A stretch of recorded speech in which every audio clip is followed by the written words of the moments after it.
Today, we're going to discuss communicating what your desires and needs are. Specifically, we will cover 2 points. One, what you need from others during your pregnancy, and two, what you desire for yourself and for your pregnancy. We are Jeff and Tony Breivik, the founders of Our Little Sparrows Pregnancy and Infant Loss Support. If you would like to know more about us and our organization, use the link in the description below. Welcome to episode 6 of our new grief series, The Pregnancy Journey, a guide to grieving from diagnosis to the loss of your baby and beyond. Don't forget to subscribe to our channel and ring that bell so you get alerts when we release new content every week. Let's get started. All right, so the first point we're going to cover is what you want or need from others. So specifically, there's a few things that we want to talk about when communicating your needs to friends and family. Yes, one of the points I wanted to discuss is that society's push for when we are going through difficult times or we're experiencing a really hard challenge is that we need to figure it out on our own or just do it by ourselves.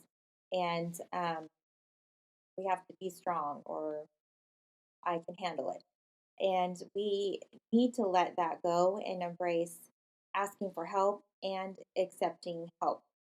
And I think this could be a range of things, not just emotionally, but also tangible needs such as, meals, childcare, groceries, errands.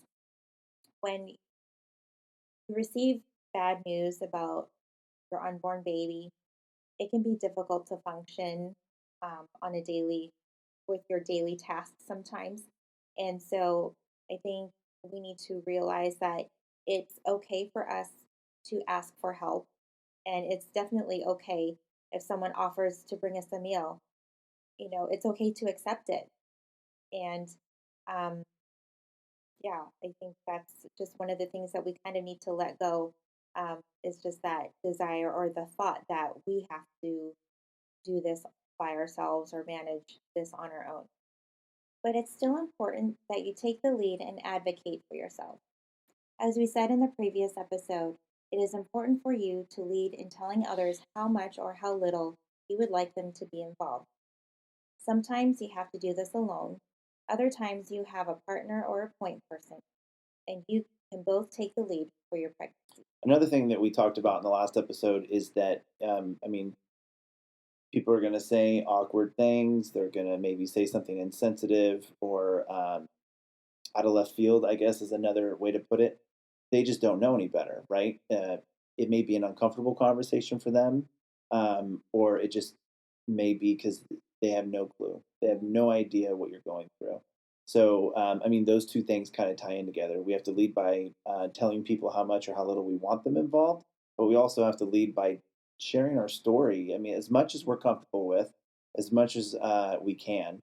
So, I guess the overarching point here is that unless a friend or a family member has experienced pregnancy and infant loss themselves personally, they just will not know how to relate, right? They just won't, which is probably more reason enough for us to be more open and honest with them. Again, it's how much or how little you want to go into your personal life, but Yes, those conversations will happen. They're a little bit awkward and it's up to you how you're going to respond. Like Jeff said, I have taken moments like those where I've had to, actually not had to, but have chosen to just kind of in kindness and in love educate them a little bit about our experience and what it's like living with the fact that our unborn baby is not going to survive. It's such an unknown topic, and a lot of people just may not know how to respond to you. So when those moments come, then I actually would kind of educate them a little bit about what it's like for me and what are some of my needs that like it's okay to talk about my baby with if you're comfortable with that. You can say that to them. It's okay if if you want to ask me how I'm doing. I would welcome that. And so in little ways like that, we can educate people on how they can be empathetic and supportive to not just you, but someone else they may come across later in the similar situation. Right. Yeah. Boundaries. Hmm. Probably one word. All Hmm. right. So in point one, we just discussed what we need for from others, right? And now we're going to talk in point two about what you need for yourself. Now, this may sound like one and the same. We promise you it's not. That's why we broke it out as point two. Yes. So, yeah. Yes. And what we mean by this point is what do you desire for you and your pregnancy, for you and your baby? Do you desire space and privacy from other people? Hmm. Maybe if you're like me, I wanted just to kind of deal with it on my own to an extent. Obviously, I had Jeff with me, I was but there. I was present. Yes. but it was hard for me to have to field a bunch of questions from a, a variety of other people. So, do you want space and Hmm. privacy, or do you want your community to really surround you and support you Right. emotionally and physical needs? You can specify what you would like. Let them know, as we just mentioned, is it okay for them to ask you how you're doing? How Right. is your baby? And just let them know, you know what, I might cry and Hmm. and speak and blubber about it, Right. but you appreciate them reaching out to you and that you appreciate the opportunity for you to share with them what you're going Right. through. And this is going to change and evolve along the whole journey, and not just during the diagnosis, but you know, Towards the every end. step of the way, and Yeah. after the baby's born. I mean, this is gonna. You're always setting expectations for others based Mm-hmm. on how you feel that day, Yeah. right? Or even Hmm. in that day, within the day, things can change, and Yes. yeah, Yeah. and you won't know until that happens, and then you have to basically let people know this is where I'm at. Right. Yes, that's a good point. Just to know that you may feel differently from day to day. So, um, and it's okay for you to say, no, I don't really feel like talking about it right now, or yeah, I would love to share. Right. And you can state too how you would like people to reach you if they have questions or about if they are able to support you in a specific way or just ask you how you're doing. You can just let them know can be reached by phone or text or email, whatever you prefer, Right. and maybe even times that you're available, or times that you just want to have set for just you and yourself and your partner or your family.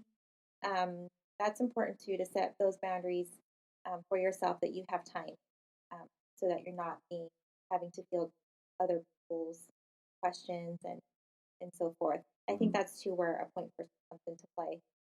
That would be really helpful. We did not have a point person for us. Well, we didn't have the resources. Yeah, Well, and I we mean, you just don't know what you don't know, right. and so I mean, that's We didn't think obviously of that what we're until obviously later right. someone else had that idea, and we're like, hey, that would have been a really good idea. Right. And so we're Hence sharing why that we're with hence why you. we have the channel. So Yeah, we want we to be that resource. yes. So we also have created another worksheet, Right. and we'll put that link also in our description below, where which will help you to identify what some of your needs are. What you can state whether you want privacy or you welcome people to reach out to you and ask you how you're doing and Mhm. how they can reach you, as well as identifying some of your tangible physical needs, like if you need help with meal preps, Mhm. childcare, and just Grocery delivery. yeah, or even small things Yeah. to large things. Don't be afraid to write it down, Right. and you'll never know who might be able to support you in that.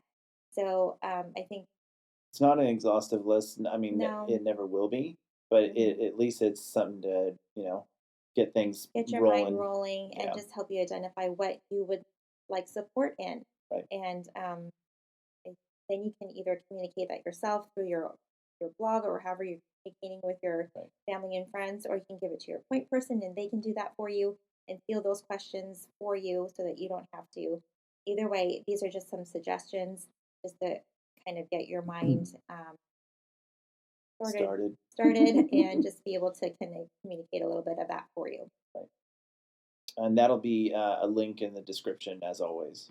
Communicating with everyone can easily seem overwhelming and tiring. We hope these suggestions helped you navigate your own way of communicating to others what you need during your pregnancy. Most of all, we want you to know you are not alone. You are loved. Your baby will always be cherished. We are here to support you in any way that we can. All right, that's the end of our episode. Don't forget to subscribe to our channel, give us a thumbs up so others can find the video, and ring that bell so you can get alerts when we post new content every week. If you liked what you saw in this episode of our grief series and would like to see another one, please click or tap on the picture above. If you'd like to see a video from our weekly podcast, please click or tap on the video below.